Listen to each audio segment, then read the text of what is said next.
Okay, it's good to be together again. And tonight, a very special evening. We have with us the author of the Halacha Guide to Dentistry, Kesser Dovid, Rabbi Dr. David J. Katz. It's a tremendous honor and privilege. I just want to say a quick word, because I think this really summarizes how I feel about it.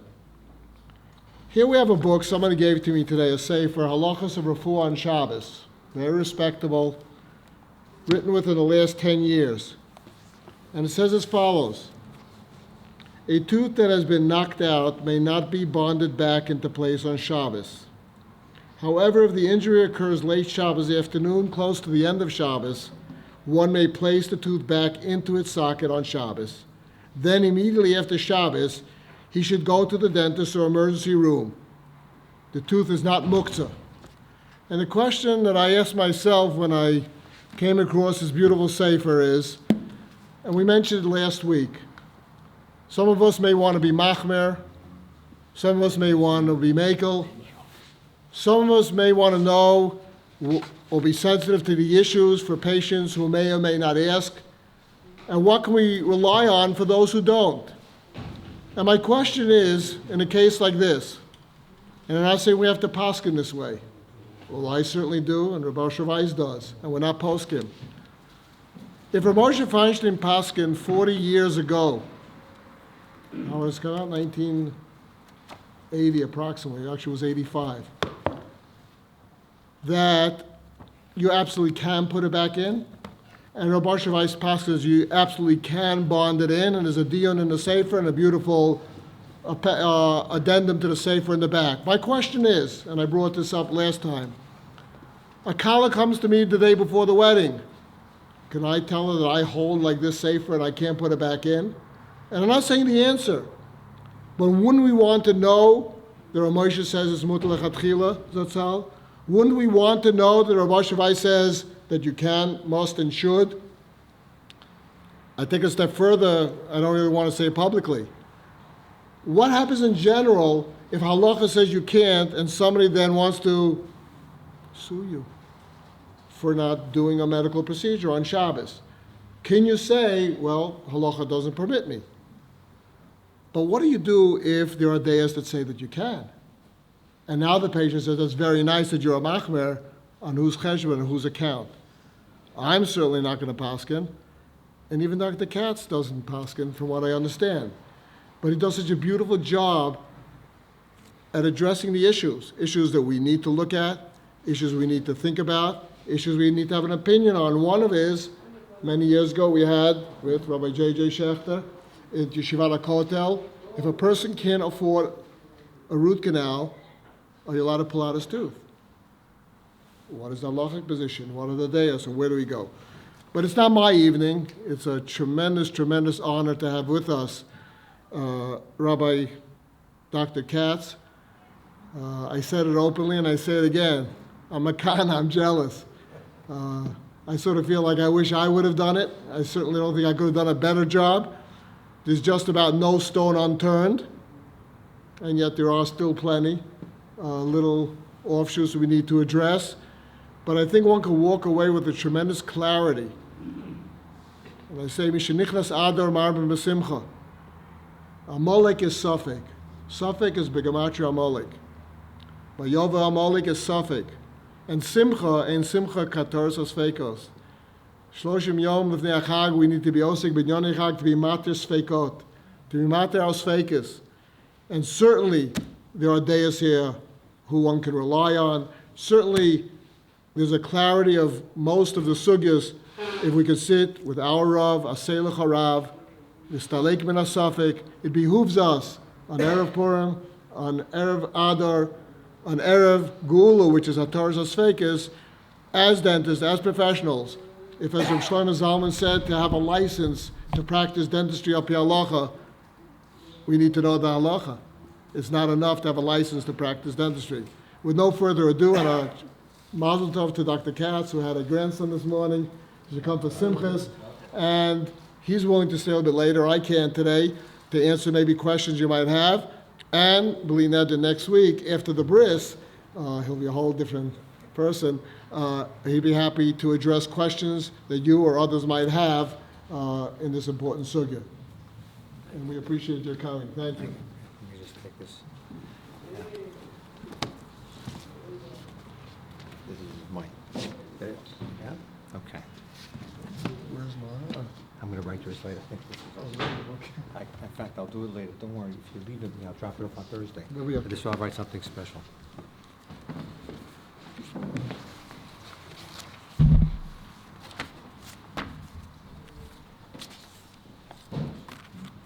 So first of all, I want to thank you all for coming tonight. I know there's a myriad of different shiurim that are being given tonight. It's just an amazing thing when I was walking around Yerushalayim, all the different lectures and that are being given.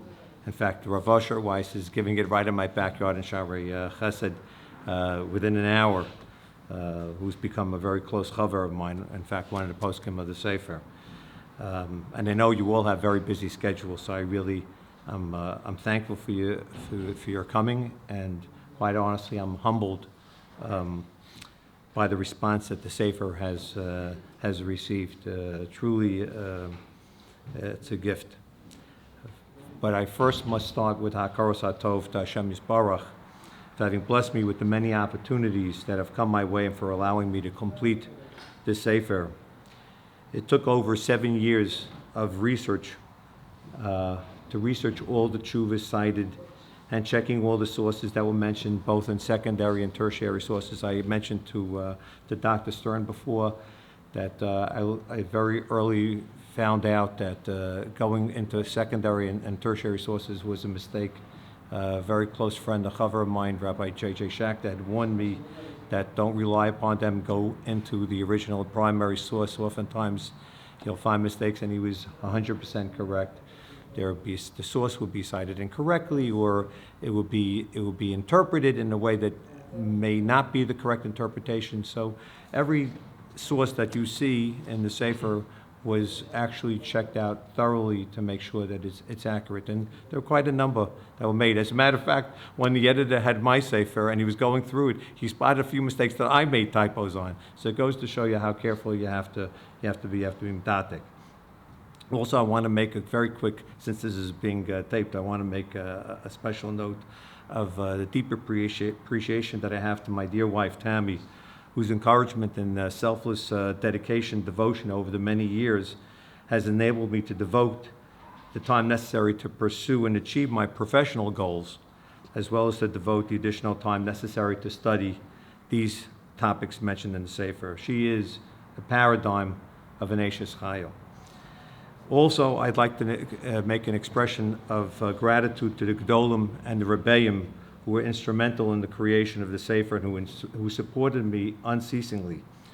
That rabbinical scholars of such renown made themselves available to me on a regular basis on issues of guidance and clarifications is truly remarkable and a testimony to the true greatness of character that they possess. I can't tell you how many hours I spent with Rav Dovid Feinstein, with Rav Asher Weiss, on the phone with Rav Yosef Carmel, in the apartment with Rav Herschel Schachter, or actually on the phone many times, that they would give so much time, and we would learn the sugya together, and the rabbi would try to inform me what the halachic aspect. They would turn to me and what they thought my medical expertise was on the subject, and the exchange was an amazing, humbling experience.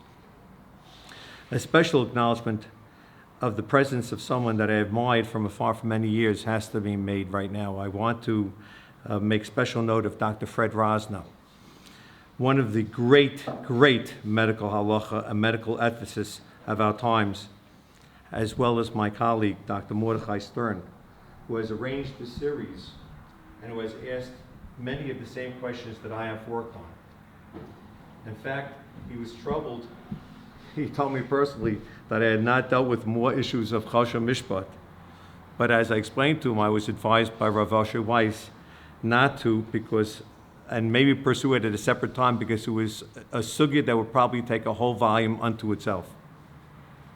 So I want you to understand that the Sefer, as complete as it is, there are certain sugyas that I left really untouched because they have been dealt with by other people, or it would involve way beyond the scope of what I intended to be. Possibly a second volume will be coming. Maybe we'll call it Shorish Dovid on that one. We'll see. Time will tell. Now, I would like to explain to you also that I've lectured on halacha, the evolution of halacha, several times, and the basis of the sefer and the way modern poskim think is not something that was always accepted. The allowance to modify halacha is something that, like I said, was not always accepted, and it's based only on a change of the mitzius or the knowledge of understanding that is now different than what it was. And to give you an example, anachronism of that sort of thing would be with the fillings and a chatzitza in the mouth with the mikveh issues by the Binyan Tzion. So he paskined, we're talking about 2 centuries ago, that a woman who had fillings in her mouth or some sort of coverage of her tooth could not go to the mikveh. Seriously, this is what. Now, so when people would cite, let's say, a tshuva of the Binyan Tzion, it makes no sense. Why? Because he was dealing with a totally different issue, the different mitzias of what we're dealing with now. The Marsham laid out very clearly what the criteria are for temporary fillings, let alone kavachomer for permanent fillings and permanent crowns. That they have to feel right, they have to look right. Back then, the tshuva was based on pieces of plastic or lead or wax that was put on top of a tooth that, of course, would be a makbid to a person. No one would want to walk around with that. So when people cite tshuvas, they have to cite them in the proper context and not take them out of the context in which they were written. And that's a very, very important part of the way modern poskim rule. As a matter of fact, I pass this out because I printed out a couple of pamphlets of parts of a previous shiurim. There you go. And I want to focus on one in particular. If you can share, it would be appreciated. I didn't know how many to print out. But the Shalos of Tshuvas of the Rid, now what page was that on? That is on page, let's see, do we have it here? Yes, on page 1. It's number 3. So the Rid, that's Rabbi Shaya ben Mali the Trani Hazaken. He and his Talmud Muvchach, which was the Shibbolei Aleket, wrote this in the late 1100s, early 1200s. And there was I'm not going to read through the whole tshuva because I don't want to take up too much time, but it was a question that he was engaged with other philosophers, Gentile philosophers. And the question was how can we go against the Gemara that compares us, for example, to that we're like donkeys compared to the Gedolim of before, the generations before. I cite the Gemara. If you'll take a look in number 2, the Gemara is Im Rishonim b'nei Malachim anu b'nei Anashim. Im Rishonim b'nei Anashim anu Chamorim. V'lo Chamoro shel Rabbi Chanina ben Dosav Rabbi Pinchas ben Yair el Kashar Chamorim. In other words, we not even capable of speaking. Those other animals had some special traits. We're not even at that level. So how is it that we have, almost you could say, how are we mechutzef enough to go ahead and change or modify halacha when people gedolim before him have ruled on it? And so the answer is a beautiful answer, and I'll read it in English. He compares us to giants and midgets or pygmies. So if you ask if there's a crowd of people and there's someone that has to look in, and you ask a giant, and the giant probably has the clearest view to look in. That is the Talmud Chacham, that's the Gadol. Now if you ask the pygmy, or the midget, can you see what's going on? He said, of course not, I can't see. But if you put the midget on top of the shoulders of the giant, he's able to see better than the giant because he has even an additional perspective that the giant didn't have. And that is the example that is given by the Rid regarding how we can modify halacha if there's a change in understanding that will allow us to do so. And that is the basis of way modern day poskim deal with, and I want to lay that out beforehand. Last thing, you're more than welcome to keep the other sources. You know what, there was one other thing that was very interesting in here. If you have a second, I have it here, I think. There's a tshuva that I think I quoted. You'll see, you can take a look at the Rambam, how difficult it is, because it's a question of lo saslur and whether you can modify certain things. But Rav Moshe had a terrific answer about something. Let's see, take a look if you can find the Igris Moshe, Orach Chaim Chelek Beis, Siman Kuf. That would be on page 3. It's number 15. You can see it. There are a lot of numbers that are skipped here. I purposely tried to weed this out. If you take a look, the question had to do with clapping and on Shabbos, whether you can clap on Shabbos with it. And the Isser stems from Gzeira Drabanan that we have in the Gemara, that Shema Yitake and Kli, that maybe you're going to fix the Kli, and the clapping was oftentimes associated with the clapping. So the clapping was associated with singing and dancing, and so they were afraid that if the instrument broke, that you would be Mechal Shabbos by fixing the instrument. So therefore, they didn't allow a lot of clapping. So obviously, there are a lot of sources that say it doesn't make sense anymore. Tosfos says we don't hold by this anymore because the Metzius is that most people don't know how to Mitake and Kli. But Rav Moshe wrote an amazing thing at the end of his tshuva regarding this, that he says, "V'nir la'nanias dati sha'atam hu shenechshava kolo pashta ha'gzeira." It's as if we treated it as if the gzeira never even really spread. Why? V'lachein shenistalei katam shelo nechshav kepashta. Gam achshav she'efshar levatel kishayu nimnim maskimim nechshav k'nikabtzu ha'chachamim v'nemnu v'danu lahaskim la'atir. So he's saying it's as if the Gzeira never existed because the Metzius has totally changed. And it's as if we had a Beis Din that was available, because that's one of the big problems that the Rambam cites with changing certain things for halacha. We need a Beis Din of a certain... It's as if we have a Beis Din right here telling us that it's no longer applicable. It's amazing tshuva. But it's one that most poskim don't necessarily articulate, but they certainly take to heart, and that's how most modern-day poskim deal with issues where the mitzius and the foundation of knowledge is such that will allow us to modify halacha, should that be the case. Now, my father, Zecher Tzadik Livracha, was a very big Talmid Chacham. I say that not for gaiva for me, but just to give credit where credit is due to my father, Allah Shalom. But he used, yeah. So he used to say there's very little that happens by coincidence. Most things are bashert somehow or another. So if you take a look, and I'm not going to spend too much time on it, but if you take a look at this past week's parsha, I know that most of the time you're supposed to talk about the current week's parsha, but a speaker has the right and privilege to be able to modify that rule a little bit. If you take a look at Mishpatim, it's no coincidence that some of the foundational aspects of the parsha have to do with teeth. Okay? Let me just pull out for the Mikras Gedolos. The aspects of Ayin V'Shein and the whole concept of a Torah Sheba'al Peh foundationally comes from this parsha. Because when we talk about Ayin Tachas Ayin, Shein Tachas Shein, what does Rashi say we're talking about? By the way, if I sound like a professor, I'm used to walking around and say, what is this way? What is this? So I can't help it, I apologize. So what does Rashi say on this part? Rashi's saying he quotes the Bava Kama and Mammon, right? So it doesn't say Mammon anywhere here. How do we know Mammon? Because it's the Torah Sheba'al Peh.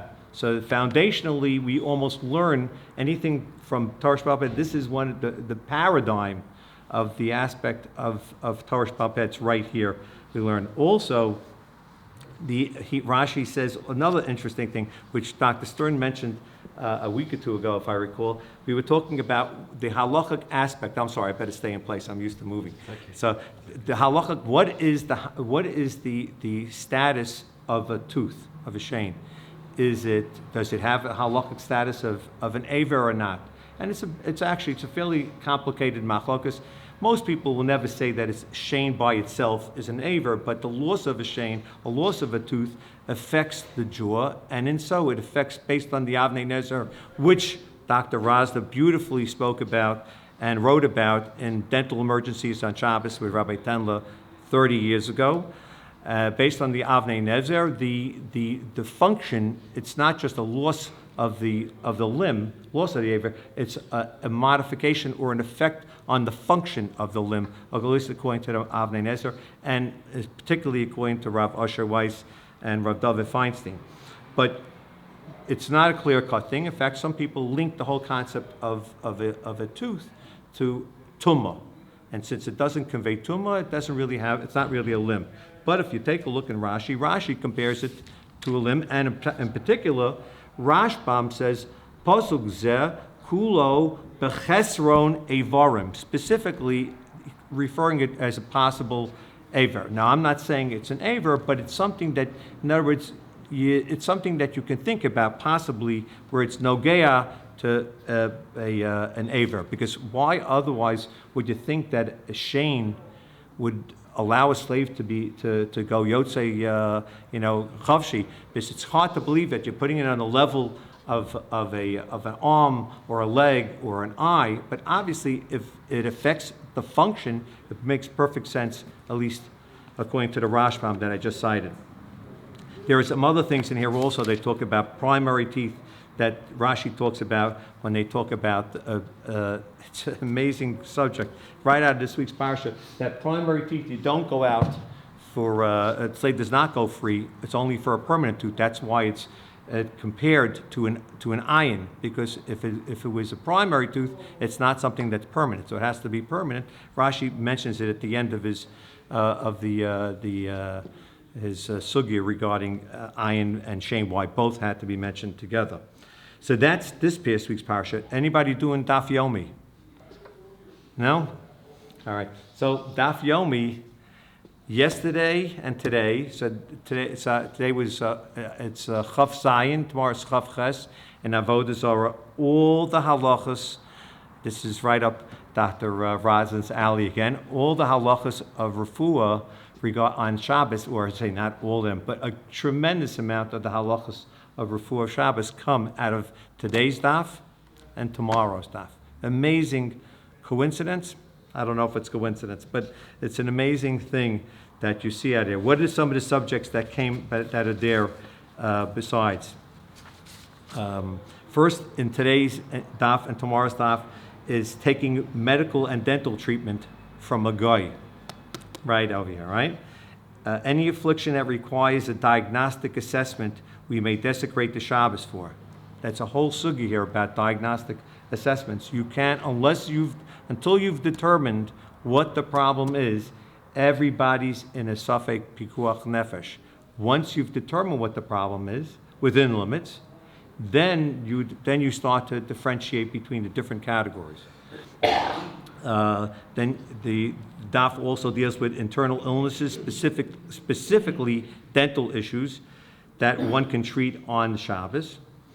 4, the daf talks about the symptoms of the disease saftina. Huh? You're right. Well, I'm not sure. Maybe something else. Maybe periodontal disease. Yeah, different opinions. And we talk about that. You're cited very heavily. You should know, in case you didn't know, because I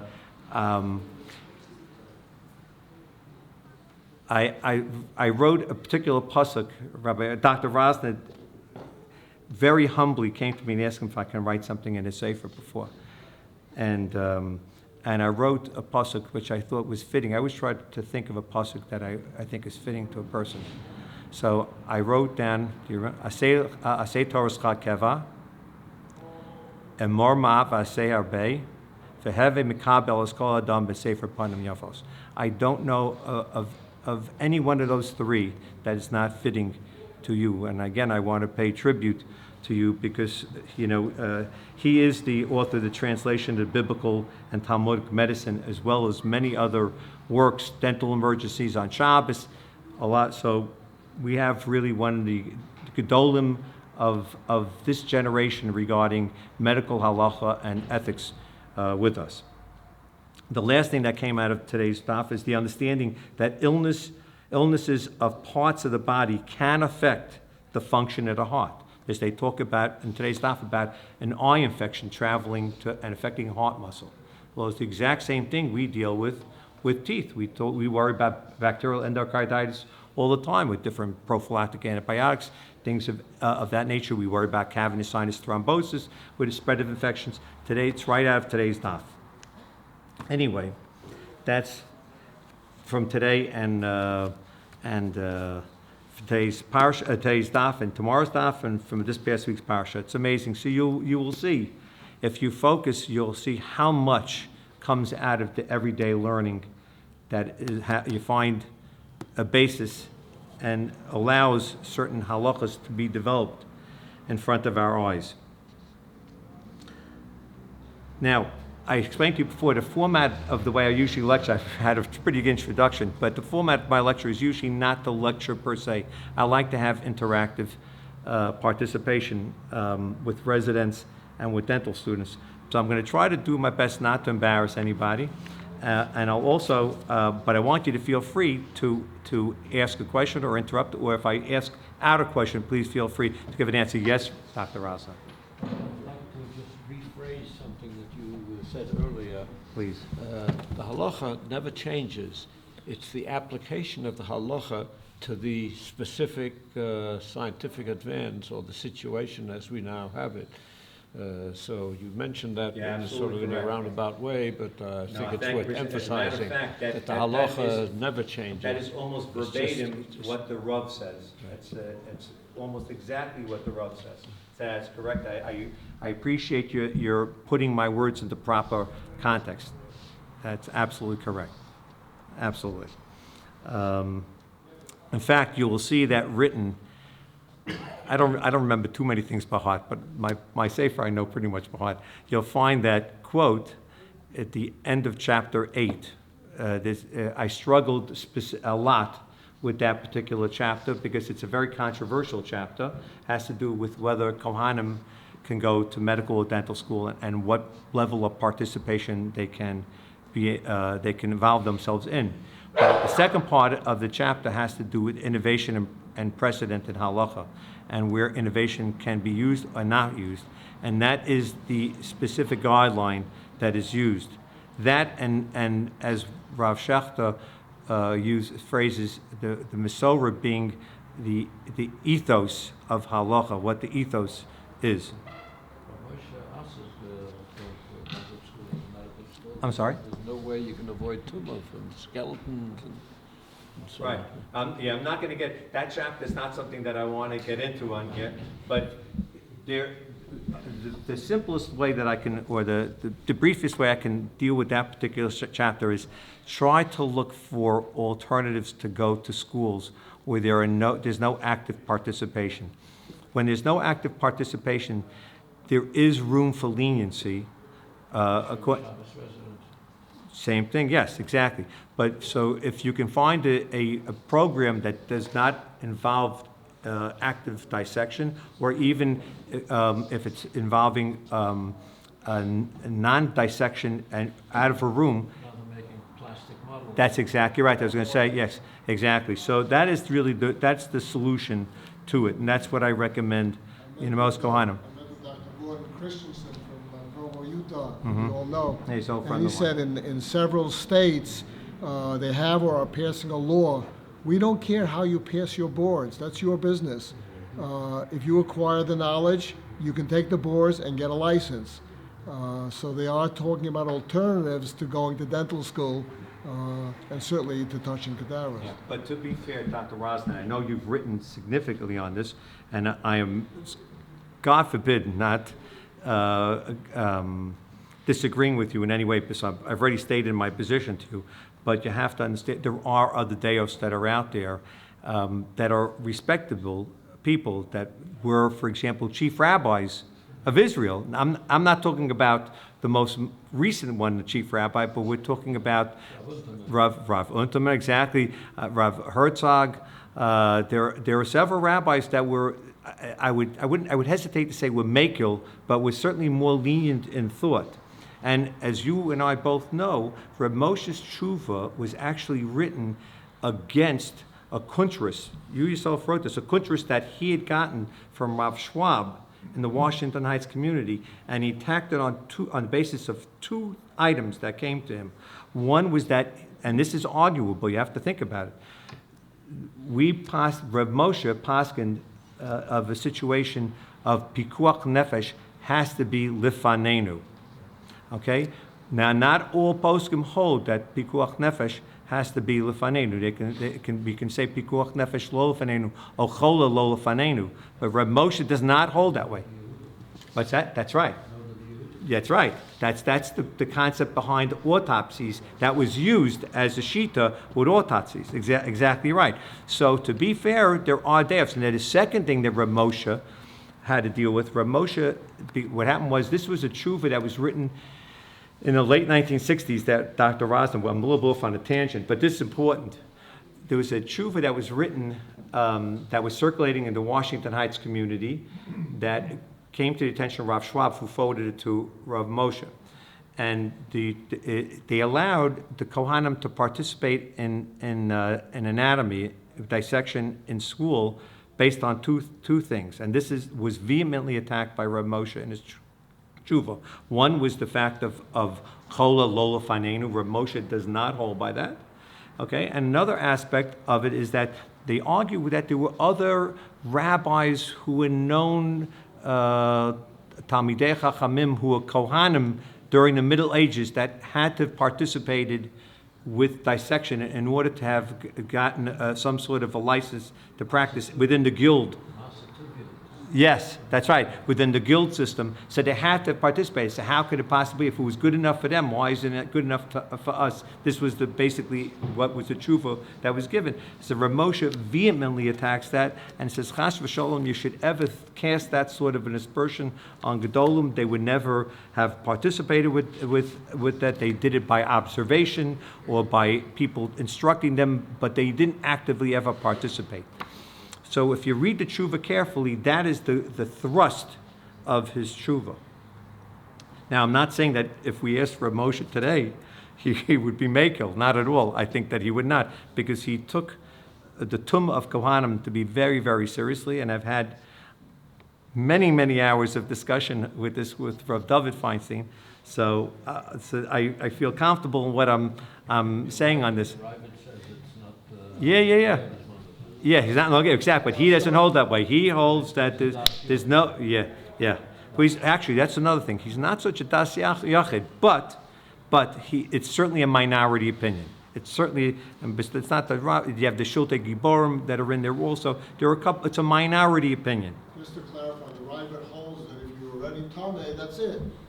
Now you're Tameh. He says, each time is a new Isser. Even if you're Tameh, there's an Isser to become Tameh again. Now, for those who are watching this on video, I just want you to understand this is very, very carefully spelled out in great detail in chapter 8. And I urge you all to read the sources, because the sources are they were an enlightenment to me. Because I thought it was a cut and dry answer until I started to go through all the Marmakomas. You have to be fair, when you're learning a sugya, you have to really go through all in other words, if you read, someone writes something, what kind of Kohanim go to medical dental school, and it has 3 tshuvas, you know something's wrong, there's an agenda there. And it could be a good agenda or a bad agenda, but the point of it is, you have to be intellectually honest. You have to cite all the sources, and then you come to your own conclusions, or you go to your posek, who will help you come to the proper conclusions. I urge you never to be your own posek. It's something, that's why we have rabbis, that's why we have gedolim, to go and talk to them. I'll just go for a second, important notice. The last 10 pages have very, very important shuvas. Unfortunately, they were printed significantly out of order that you can end up reaching conclusions the opposite of what's intended. So anyone who has a sefer who would like the actual order until it's fixed, we would be happy to share that with you, because it took a long time to figure out what the actual order on those chuvas are, and they have different meaning when they're put in the proper order. More correctly, well, not more correctly. In addition to that, at the end, I'll gladly give my email out. Just contact me, and I will forward to you the original pages as they should have been placed in. Unfortunately, it came out somewhat backwards, but everything is in the correct order, and I can easily send it to you in the proper typeset, the format that it was in. Okay, now, we don't have a lot of time. I'm going to talk about a subject. I've talked about a lot of subjects so far, but I'm going to talk about a subject that does anybody have any questions before I go on? Okay. It's not a question, but a certain Cohen rabbi was doing all kinds of things, and he gave an answer, maybe I'm not a real Cohen. Yeah, it's a thought. It's a thought. But, if you hold by the majority, if you're a Safek Cohen, you don't mitame yourself. That's, Moshe did consider that factor along with other issues. So if you piled up several issues, that was one factor that he plugged into the equation. There are many, many stakes that are involved in here that someone could possibly say that you can multiple layers of sfekus, and it's sfeik, certainly sfeika lakula. I will, since we're talking about this, I'm going to read something to you. For those who have a book, I just want you to turn to a page, since we're already on this discussion. One of the Gedolim, when I went and met with the rabbis, most of the time, I always asked them if I can cite their opinion, if I can write it down, would they sign it?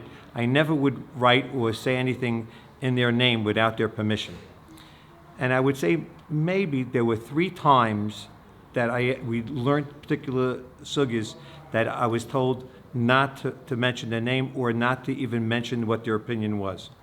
This particular item in page 289 at the bottom was a subject that he said I can write, but don't write it in B'Shem Omro. And I want you to read what it said. I'm going to read it because it's very, very important. You have it? Dr. Rosner, I want you to see that. Okay. When discussing this subject, this was talking about Kohanim going to medical or dental school. When discussing this subject with one of the halachic giants of our time, it was explained to me that one of the most difficult tasks of a posek is deciding when and whether it is prudent to allow change, even when it is clear that no halachic prohibition is being violated. I'll give you an example. For example, this recently came up 2 years ago with women's tefillin. Okay? Halachically, we know there's no isser. The question is whether we do allow it or not. Is it something that's allowed? I probably shouldn't have even brought up that subject. I'm going to get in trouble for it later. But anyway, so he this Gadol referred to the sage's analogy of the Torah being surrounded by a protective fence. That's the concept of Siag Torah, Gedor Torah, with small gates that allow limited movement in and out. The posek, he explained, has the ability and great responsibility to selectively open and close those gates when strongly indicated and necessary. At the same time, he must guard against opening the fence so wide that the structure of the fence is undermined and topples over. This, he maintains, are the circumstances that our poskim must often grapple with. So I didn't want to paraphrase that. It's such a powerful quote that I felt was very, very apropos to what we were just talking about right now. That sometimes we think that halakhically it can be done, but whether it should be done is a different story entirely. Now, I'm going to give a very, very brief overview. Should I go into the bone grafts or not, Dr. Stern? You tell me. Yes? Okay, so I'm going to talk about bone grafts, but we'll talk about it in a very, very superficial way. You will have plenty of time. You have good Shabbos reading and good weekday reading if you really want, if you're interested in the subject. This goes into very great detail. This particular chapter is what motivated me to write the Sefer. The problem started to come to me in 2007, 2008, 2009.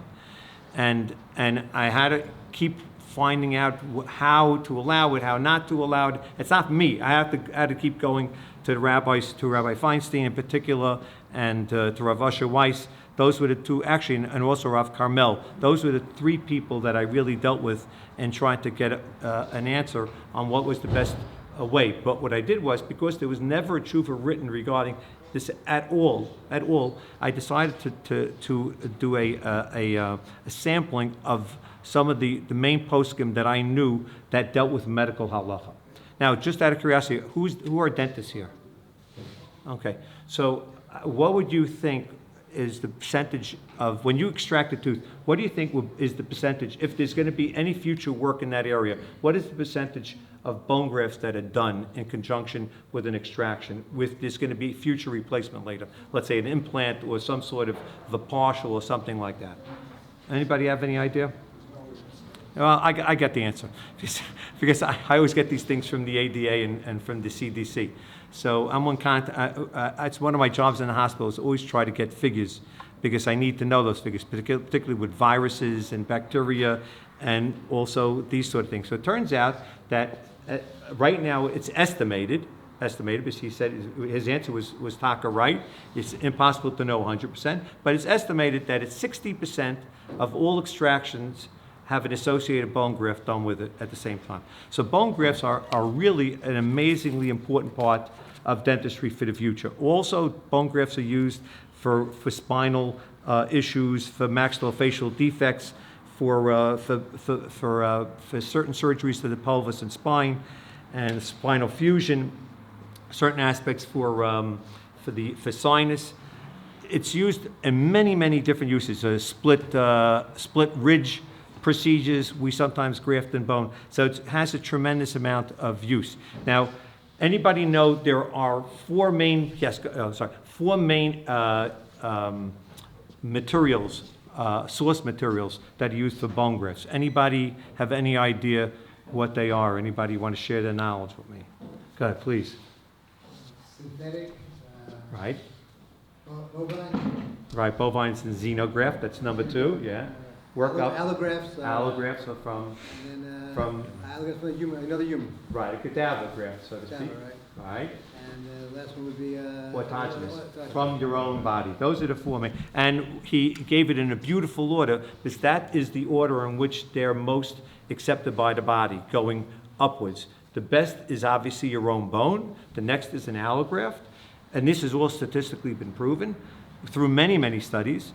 And next is a xenograft, and the worst one is really the synthetic graft. Is there a difference statistically between them? Yeah. Is it relevant? It's not for me to judge. I actually know several dentists. Because you do a lot more of the surgical procedures than I do. I was only trained, and I used to do them. I don't do them anymore. I'm only restorative.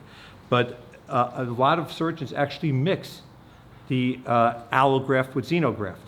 I don't know what they're getting out of it. I don't know if it's financial. I asked them, I never got a straight answer, but there are some people who actually mix the two. You familiar with this at all? Each one has a certain Unique.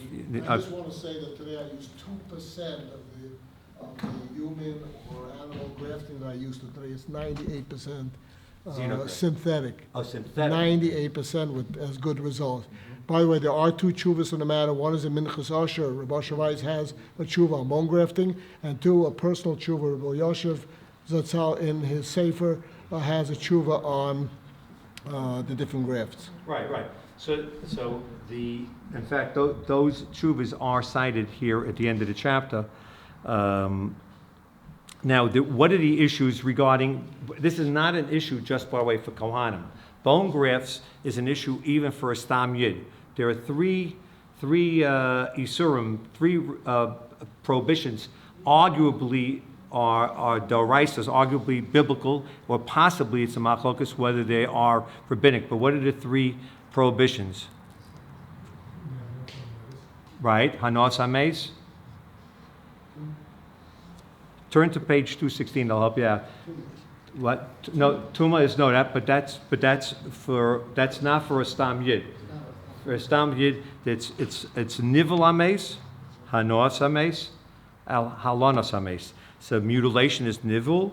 Hanoas hames is the prohibition of getting hanoah or benefiting from the mace, and halonas hames is delayed burial or delayed burial parts in this particular case.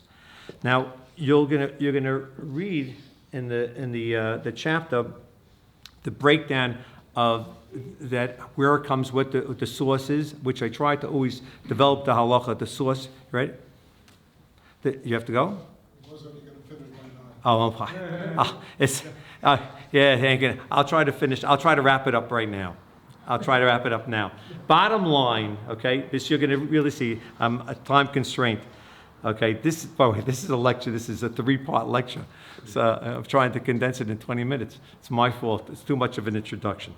The bottom line is that all the Gedolim, and I'll cite you who were the response on this particular issue. Okay, so in proper order, I tried to do this, if I recall correctly, it was alphabetically. So Rab Dovid Bleich gave a tshuva on this. Rab David Cohen from Brooklyn gave a tshuva on this. Rab David Feinstein gave a tshuva on this. Rab Moshe Tendler gave a tshuva on this. Rab Yisrael Belsky Zatzal gave a tshuva on this. Rav Usher Weiss, who you cited before, gave us a tshuva on that.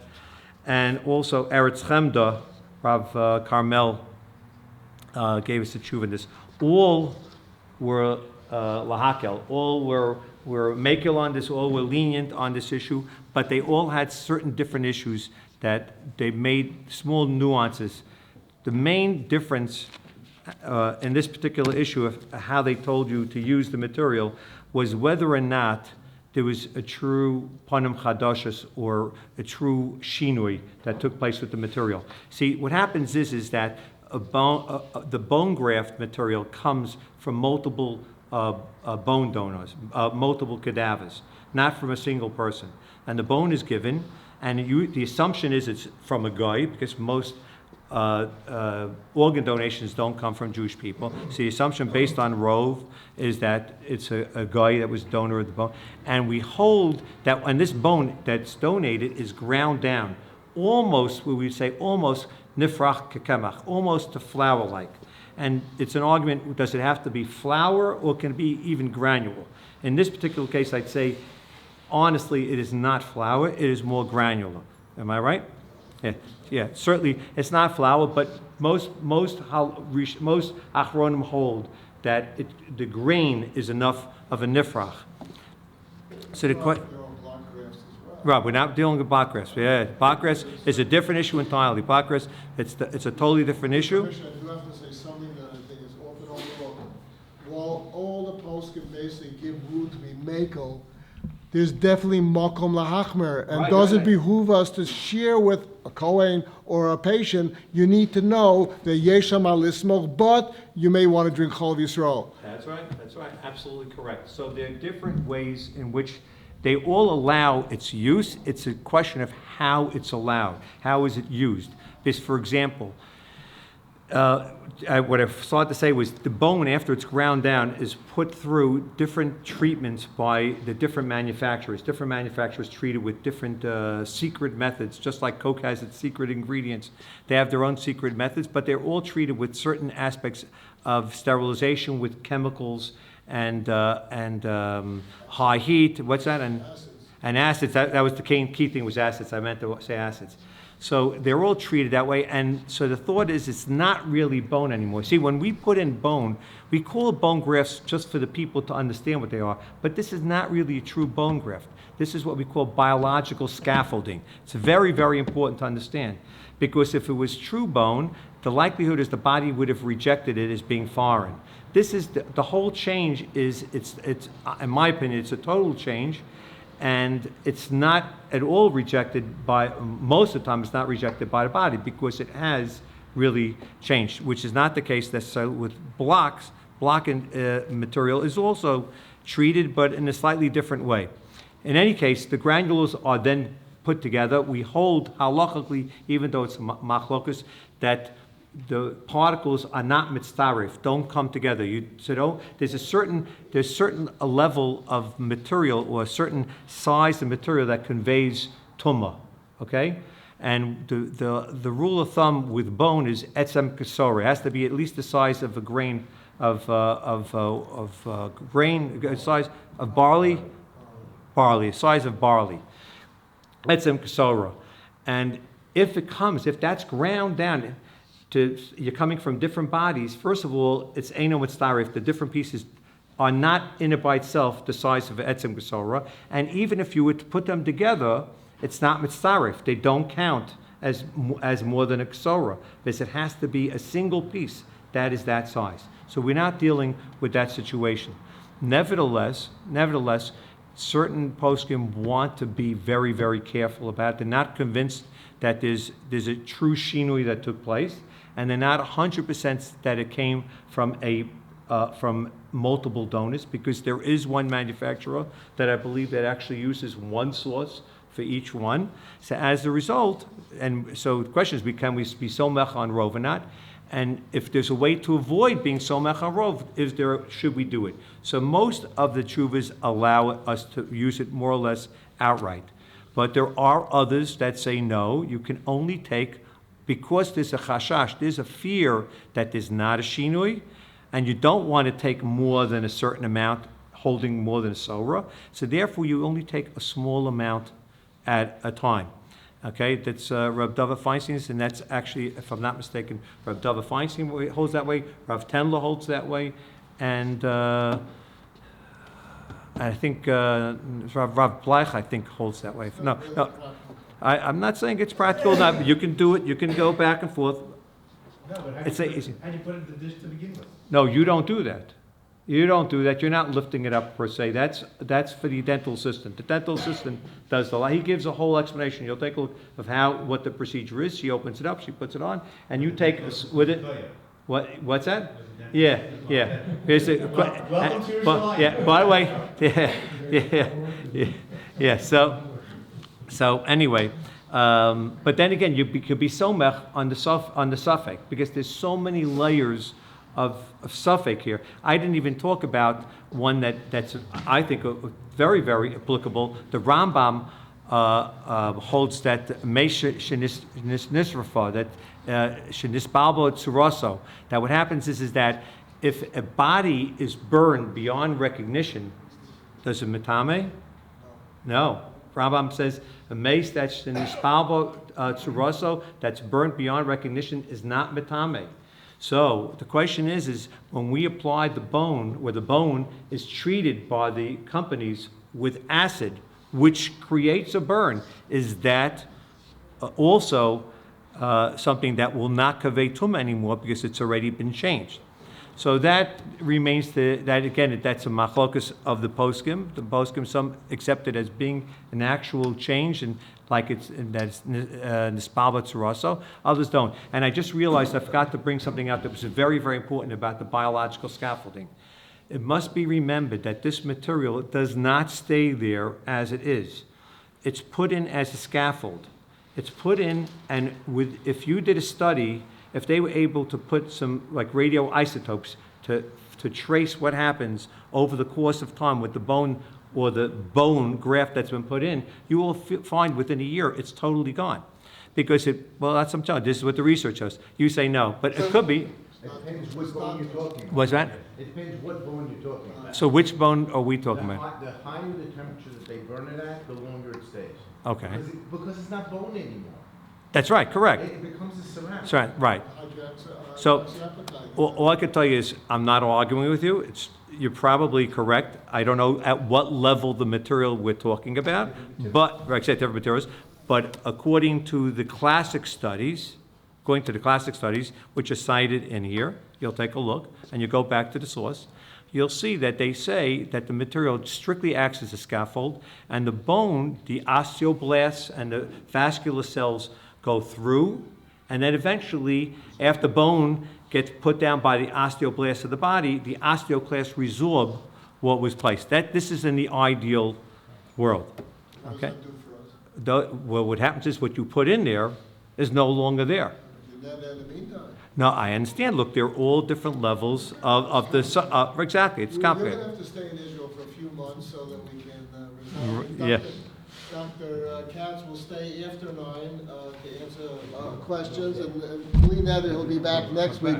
We can't thank you enough. You certainly eye-opened for us, at least giving us the appetite to read the entire chapter and the rest of it. So forgive me if we Please, close I the say yes. evening.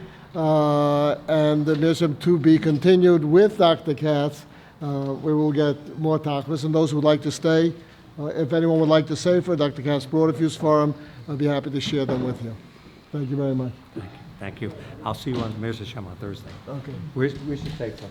You want to hold on to it? You want to give We it to will, me? I will do that. I'll Hold it, I'll stop by. Bring it to your I office. can't part with the. No, bring it to your will office. do.